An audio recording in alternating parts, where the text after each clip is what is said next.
Всем привет! Россияне сдались. И все-таки начали массово покупать новые автомобили по высоким ценам. Это показывает свежая статистика, согласно которой в июне было куплено на 19% больше новых легковых автомобилей, чем в мае. Но перед тем, как рассказать все подробности, прошу вас подписаться на канал и поставить лайк прямо сейчас. За это в конце с меня не смешной анекдот. Россияне купили в июне 32 731 новый легковой автомобиль. При этом в годовом выражении, по сравнению с июнем прошлого года, отставание по-прежнему очень велико. В июне прошлого года в России было продано 145 115 новых легковушек, то есть на 77% больше, чем в июне нынешнего. Почти половина новых автомобилей, проданных за первый месяц лета, пришлась на три марки. Отечественную «Ладу» с объемом реализации 7848 единиц, а также корейские Kia и Hyundai, на машинах которых остановили свой выбор 4307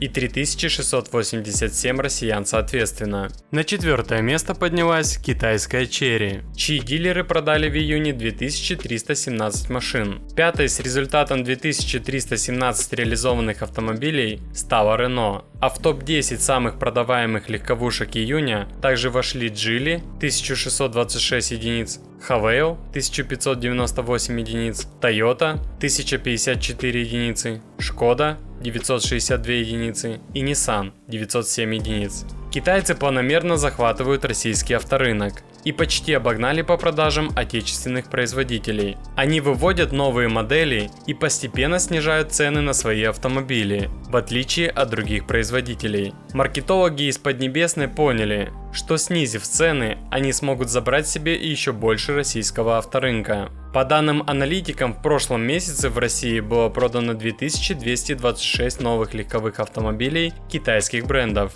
Это позволило им занять второе место, немного уступив по продажам российским автомобилям, продажи которых за то же время составили 2244 единицы. Разница минимальная – 18 машин. Сейчас китайские бренды занимают 24,7% российского рынка новых авто, а отечественные – 24,9%. На третьем месте по популярности с долей 23% расположились корейские марки. За ними следуют европейские и японские с долей 15 и 12% соответственно. А вот автомобили американского производства в общем объеме продаж заняли всего 1%. Прошу вас, давайте не будем спешить выстраиваться в очередь за новыми автомобилями. Давайте подождем еще снижения цен. Китай точно должен еще снизить цены, так как у них продолжается производство автомобилей в России и дефицита точно нет. Ну и обещанная мною шутка юмора.